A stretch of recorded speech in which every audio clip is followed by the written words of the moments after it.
again, as you say, it's Cristiano Ronaldo, and it's controversy once again. Why is it always the case with you? I don't know why. It's every time against Middlesbrough. Maybe someone's don't like me, but because maybe I'm too good. I don't know why. En 2008, le nom de Cristiano Ronaldo est sur toutes les lèvres dans le monde du football. À seulement 23 ans, il domine les débats, enchaîne les buts spectaculaires et rafle les trophées les plus prestigieux. Mais pour comprendre qui était Cristiano en 2008, il faut retracer son parcours, depuis ses modestes débuts sur l'île de Madère jusqu'à l'apogée de sa jeune carrière cette année-là. Cette histoire est celle d'une ascension fulgurante, rythmée par le travail acharné, le talent pur et une ambition sans bornes, le tout couronné par une consécration mondiale en 2008. Plongeons ensemble dans la chronologie inspirante de l'évolution de Cristiano Ronaldo jusqu'à cette année de gloire. Cristiano Ronaldo dos Santos Aveiro naît le 5 février 1985 à Funchal, sur l'île portugaise de Madère. Issu d'un milieu modeste, le jeune Cristiano grandit dans le quartier populaire de Santo Antonio. Son père, José Dini, est intendant d'un petit club local, et dès l'enfance le garçon baigne dans le football. À 4 ans, il tape déjà dans ses premiers ballons au club Andorina, où son père travaille, et très vite son talent attire l'attention. Retenez bien ce jeune garçon. Il est rapide ballon au pied, possède un dribble incroyable et a toujours le sens du but, écrit même un journal sportif portugais émerveillé lorsqu'il n'a que 17 ans. Cette passion précoce et son travail acharné forcent l'admiration de son entourage. Même pendant les vacances scolaires à Madère, on raconte que l'adolescent continue de s'entraîner dur, loin de l'image de star capricieuse qu'on lui prêtera plus tard. À 11 ans, Cristiano fait le grand saut. Repéré par le Sporting Clube de Portugal, Sporting CP, l'un des meilleurs clubs formateurs du pays, il quitte son île natale et sa famille pour intégrer le centre de formation de Lisbonne. Le déracinement est difficile pour le jeune garçon, moqué parfois pour son accent madérien, mais sa détermination est sans faille. Sous la houlette de l'entraîneur Laszlo Belli, il progresse à une vitesse fulgurante. Il gravit tous les échelons des équipes de jeunes du Sporting et devient même le premier joueur de l'histoire du club à jouer en une saison avec les équipes U16, U17, U18, l'équipe réserve et l'équipe première, un exploit révélateur de son talent hors norme. En août 2002, à seulement 17 ans, Cristiano Ronaldo fait ses débuts professionnels avec l'équipe première du Sporting. Le 14 août, il entre en jeu en tour préliminaire de Ligue des Champions face à l'Inter Milan, dans le nouveau stade José Alvalade, fraîchement inauguré. Quelques semaines plus tard, le 7 octobre 2002, il inscrit un doublé face à Moreirense en championnat, ses premiers buts en Primera Liga, offrant un aperçu de son potentiel. En l'espace de quelques matchs, l'adolescent de Madère passe du statut d'espoir à celui de prodige que tout le monde surveille.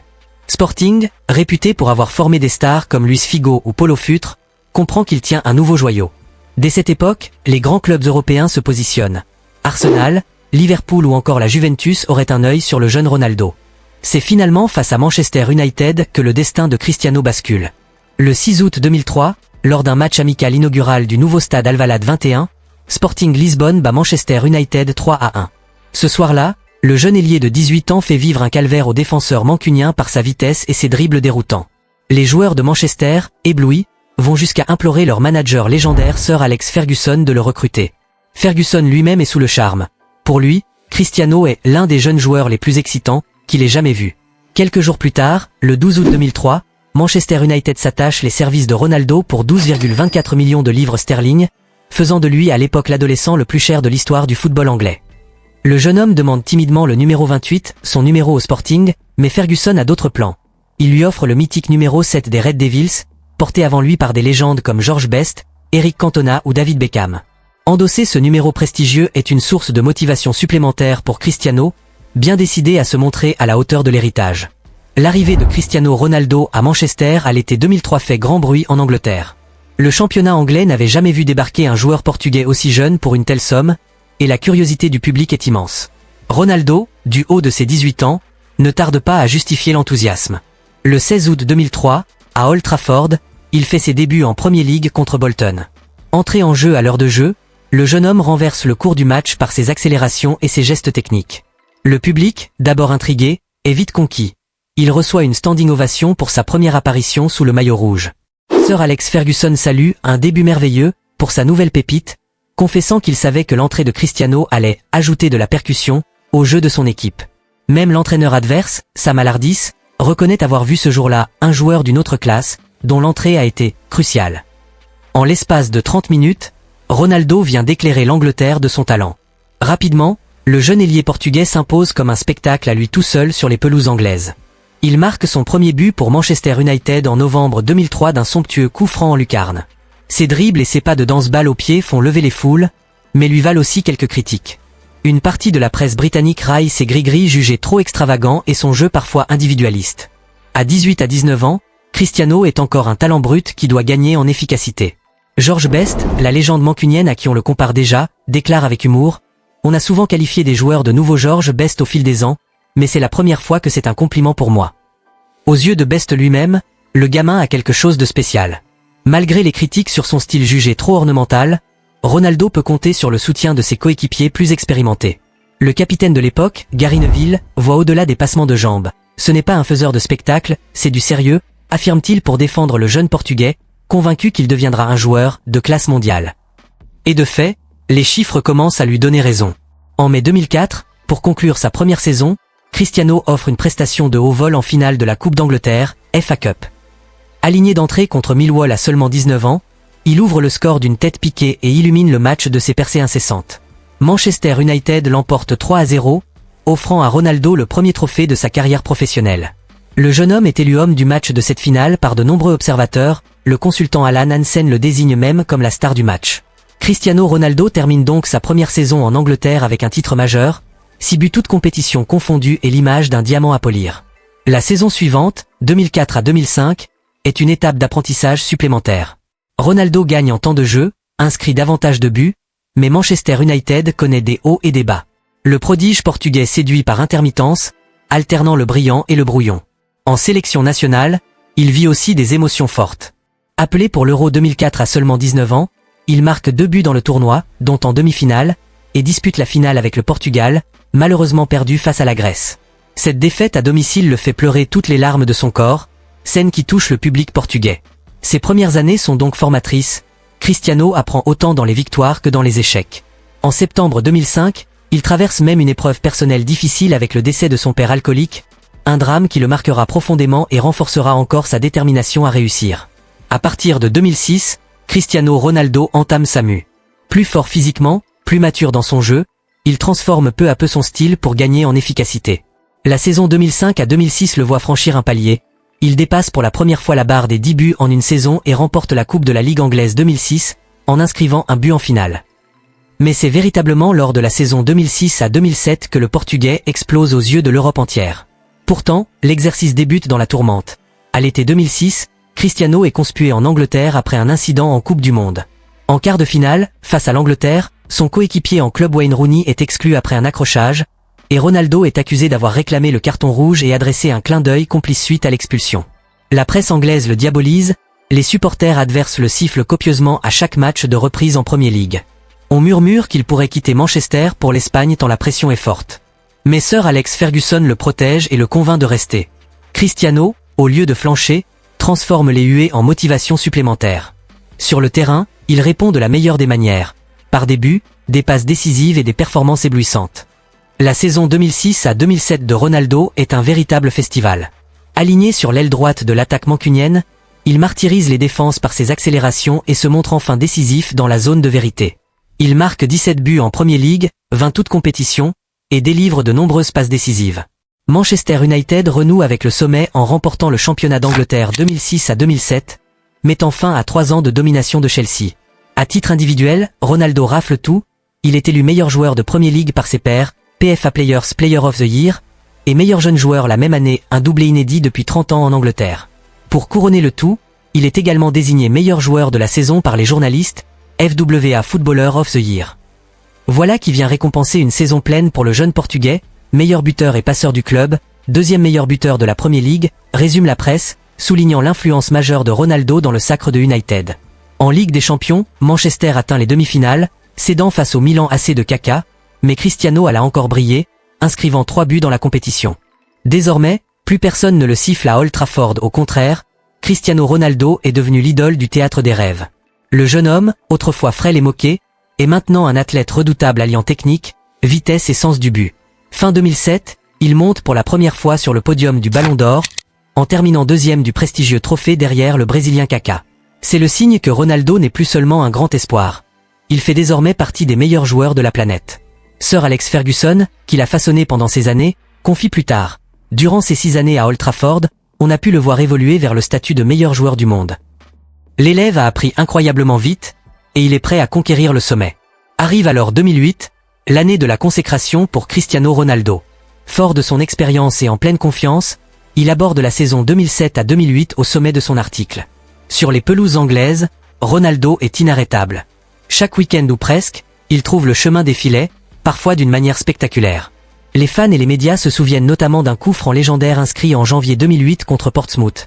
Une frappe surpuissante et flottante de plus de 30 mètres qui file en pleine lucarne, laissant le gardien médusé. Ce « knuckleball » improbable illustre la maîtrise technique qu'a atteinte Cristiano à 23 ans. Match après match, il affole les compteurs. En Premier League, Ronaldo inscrit 31 buts lors de la saison 2007 à 2008, un total ahurissant en Angleterre. Aucun joueur n'avait marqué autant en championnat anglais sur une saison depuis plus d'une décennie. Il termine évidemment meilleur buteur de Premier League et remporte le titre de soulier d'or européen 2008, récompensant le meilleur buteur de tous les championnats européens sur la saison. C'est une première pour un ailier évoluant en Angleterre, preuve de son incroyable efficacité. Sous son impulsion, Manchester United conserve son titre de champion d'Angleterre en 2008. Le club termine en tête du championnat, porté par les buts de Ronaldo mais aussi par l'entente de ce dernier avec ses partenaires d'attaque Wayne Rooney et Carlos Tevez. Sir Alex Ferguson parle d'une « saison presque parfaite » de la part de son numéro 7, qui accumule les prestations de haut vol. Les statistiques de Cristiano en 2008 sont tout simplement stratosphériques. Toutes compétitions confondues, il inscrit 42 buts au cours de la saison 2007 à 2008, un chiffre digne d'un attaquant de pointe, alors qu'il évolue souvent comme milieu de terrain. Il ajoute à cela cette passe décisive en championnat et de nombreuses actions décisives. À 23 ans, il est au fait de son talent, combinant enfin la flamboyance et l'efficacité de manière constante. Si Cristiano Ronaldo brille tant en 2008, c'est aussi parce qu'il s'est haussé son niveau dans les grandes occasions.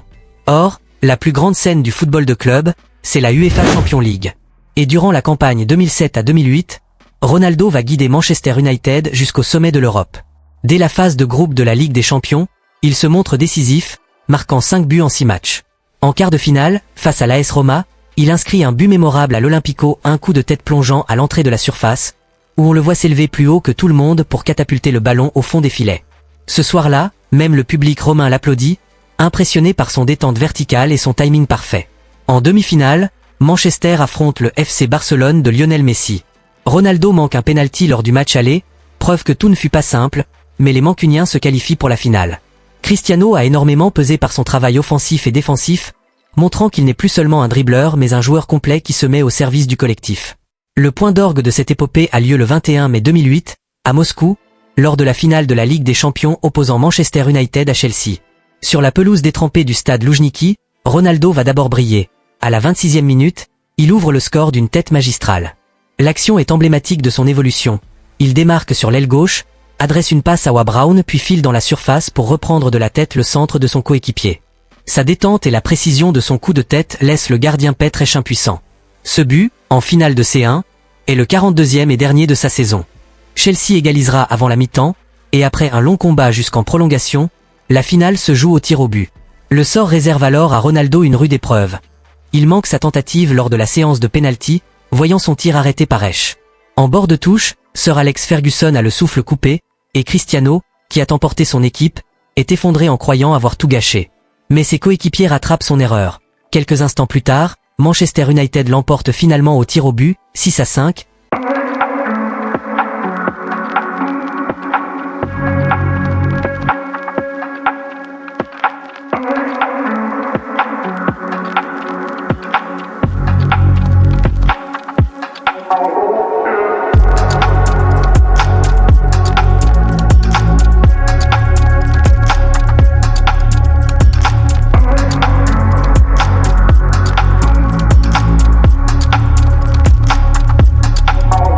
Et décroche sa 3e Ligue des Champions de l'histoire.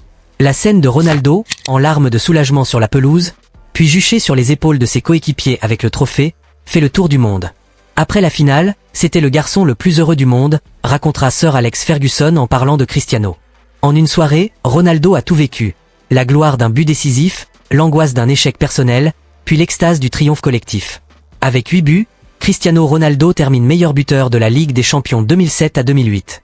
Il a marqué à chaque tour décisif sauf en demi-finale, prouvant sa capacité à répondre présent dans les moments cruciaux. Surtout, Il a désormais une médaille de champion d'Europe autour du cou. Cette Ligue des Champions 2008, remportée face à leurs rivaux anglais, consacre une équipe de Manchester United au sommet de son art et un Cristiano Ronaldo au zénith. Fort logiquement, l'année 2008 de Cristiano Ronaldo est couronnée par toutes les distinctions individuelles majeures du football. Le jeune homme accumule les trophées personnels comme il empile les buts. En Angleterre, il est à nouveau élu meilleur joueur de Premier League en 2008, remportant ce titre pour la seconde année consécutive du jamais vu depuis Thierry Henry quelques années plus tôt. Il est également sacré meilleur attaquant de l'année UEFA et joueur de l'année FIFPro, élu par ses pairs internationaux, en 2008. Chaque cérémonie le voit triompher, symbolisant l'unanimité qu'il crée désormais autour de son talent. Le couronnement ultime arrive en fin d'année. Le 2 décembre 2008, à Paris, Cristiano Ronaldo remporte le Ballon d'Or 2008, décerné par le magazine France Football. Il s'agit de la plus haute récompense individuelle pour un footballeur, et Cristiano l'obtient haut la main. Il récolte 446 points sur les votes des journalistes du monde entier, devançant largement Lionel Messi, 281 points, et Fernando Torres, 179 points. À 23 ans, il devient le 3e Portugais de l'histoire à recevoir le Ballon d'Or, après Eusebio, 1965, et Luis Figo, 2000. Lors de la cérémonie, l'émotion de Ronaldo est palpable. Micro en main, il repense au chemin parcouru et dédie ce trophée à ceux qui l'ont aidé. Enfant, j'en rêvais. C'est un grand jour pour moi et pour toute ma famille. Le Ballon d'Or a été gagné par 2 grands joueurs portugais, et pour moi c'est fantastique. C'est incroyable. Je n'ai commencé ma carrière professionnelle il n'y a que quelques années. Je veux dire merci à ceux qui ont voté pour moi. Merci aussi à mes coéquipiers qui m'ont permis d'être le meilleur. Ce sont eux qui m'ont passé les ballons pour que je marque ces buts. Humble et reconnaissant dans le triomphe, Cristiano n'oublie pas d'où il vient ni ceux qui l'ont épaulé. Ce Ballon d'Or 2008 consacre une année 2008 extraordinaire pour Ronaldo, souvent qualifié d'année du triplé. Champion d'Angleterre, champion d'Europe et Ballon d'Or la même année. Aucun joueur n'avait réalisé pareil enchaînement depuis Kaka en 2007 et avant lui Ronaldinho en 2005. Mieux encore, quelques semaines plus tard, en janvier 2009, Cristiano sera élu joueur mondial de l'année FIFA 2008, complétant ainsi le grand chelem des récompenses individuelles. En l'espace de 12 mois, le gamin de Madère est devenu le numéro 1 planétaire du ballon rond. Il convient de noter que tout n'a pas été rose en 2008 pour autant. L'Euro 2008, disputé en juin, reste une déception pour Ronaldo. Diminué par une blessure à la cheville et distrait par les rumeurs de transfert, il ne peut empêcher l'élimination du Portugal en quart de finale du tournoi. Ce sera la seule ombre au tableau de son année. Par ailleurs, l'été 2008 est agité en coulisses. Le Real Madrid, géant espagnol, tente ouvertement de débaucher la star portugaise. Cristiano exprime publiquement son rêve de jouer un jour au Real, ce qui froisse les supporters de United. Sir Alex Ferguson s'oppose fermement à ce transfert à l'époque, allant jusqu'à déclarer que le pire choix pour Ronaldo serait de partir maintenant, le pressant de rester au meilleur club pour lui, qu'est Manchester. Finalement, Ronaldo reste à Manchester pour la saison 2008 à 2009, mais l'assaut madrilène préfigure déjà la suite de sa carrière. Malgré ses turbulences en sélection et en coulisses, l'année 2008 de Ronaldo demeure avant tout celle de l'apothéose sur le terrain. L'année 2008 marque un tournant décisif dans la carrière de Cristiano Ronaldo. D'abord, elle le hisse définitivement dans la cour des très grands du football. En décrochant son premier Ballon d'Or en 2008, Cristiano valide son entrée dans l'élite historique de ce sport. Ce trophée restera comme le premier d'une série qui s'élèvera à 5 Ballons d'Or au total pour lui. Cette année-là, il prouve qu'il peut être le numéro 1 mondial, au-dessus même des étoiles montantes comme Lionel Messi avec qui il entamera dès lors une rivalité sportive légendaire dominatrice de la décennie suivante. Ensuite, 2008 est l'aboutissement de toutes les promesses entrevues depuis ses débuts. En l'espace de 5 ans, Ronaldo est passé de jeune prodige technique à meilleur joueur du monde, et 2008 en est la démonstration éclatante. Sir Alex Ferguson, son mentor à Manchester, le souligne bien. Cristiano a été un joueur formidable pour Manchester United. Durant ces 6 années, on l'a vu évoluer vers le statut de meilleur joueur du monde. Sa contribution a été un facteur majeur du succès de United ces dernières années, et son talent, sa volonté de divertir le public et sa bonne humeur ont enchanté les fans du monde entier. Cette déclaration de Ferguson en 2009, au moment où Ronaldo quitte MU, résume l'ascension qu'il a eue, ascension qui culmine justement avec les triomphes de 2008. Par ailleurs, 2008 aura renforcé la mentalité de champion de Cristiano Ronaldo. Le fait d'avoir tout gagné à 23 ans ne l'a pas rassasié, bien au contraire. Cette année lui a donné le goût insatiable de la victoire et des records. Après 2008, il visera toujours plus haut. Transféré au Real Madrid en 2009 pour un montant record, il continuera d'écrire l'histoire en remportant encore 4 Ligues des Champions et en battant d'innombrables records de buts. Mais il le dira lui-même plus tard, la première fois est toujours spéciale, en évoquant la Ligue des Champions gagnée en 2008 avec Manchester. En ce sens, 2008 restera pour Ronaldo une année fondatrice, celle où il est passé du statut de star à celui de légende vivante du football. Enfin, l'histoire de Cristiano jusqu'en 2008 est une source d'inspiration pour des millions de fans et de jeunes joueurs à travers le monde. C'est le récit d'un gamin pauvre de Madère qui, à force de travail, de talent et de détermination, gravit tous les échelons jusqu'à régner sur le football mondial. Son parcours rappelle que rien n'est impossible. En quelques années, il a transformé les rêves de son enfance en réalité tangible. En 2008, Cristiano Ronaldo n'était plus seulement Cristiano, il était CR7, une icône mondiale, un synonyme de succès et d'excellence sportive. Qui était Cristiano en 2008? On peut répondre qu'il était le meilleur footballeur de la planète, auteur d'exploits mémorables et auréolé de tous les honneurs. En 2008, Cristiano Ronaldo est à la fois ce jeune homme de 23 ans soulevant sa première Ligue des Champions dans la nuit moscovite, ce compétiteur recevant le Ballon d'Or avec des étoiles dans les yeux, et ce joueur d'équipe remerciant ses coéquipiers pour leur aide indispensable. La trajectoire de Cristiano jusqu'en 2008 est une odyssée footballistique hors du commun. Des ruelles de Funchal aux lumières de Manchester, il a franchi chaque obstacle pour s'imposer au sommet. Cette année-là restera à jamais spéciale dans sa carrière, comme le symbole de sa première consécration suprême. Bien sûr, Ronaldo ne s'arrêtera pas en si bon chemin et continuera d'empiler les titres dans la décennie suivante, mais 2008 demeure le moment où le prodige est devenu roi.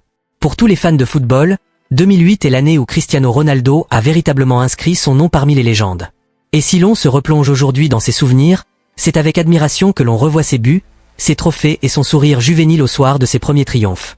Cristiano en 2008, c'était l'histoire en marche d'un champion appelé à marquer l'histoire du jeu, une histoire faite de talent pur, de travail acharné et d'une envie irrépressible de rentrer dans la légende. Si vous voulez en savoir plus sur les légendes du football, n'hésitez pas à vous abonner.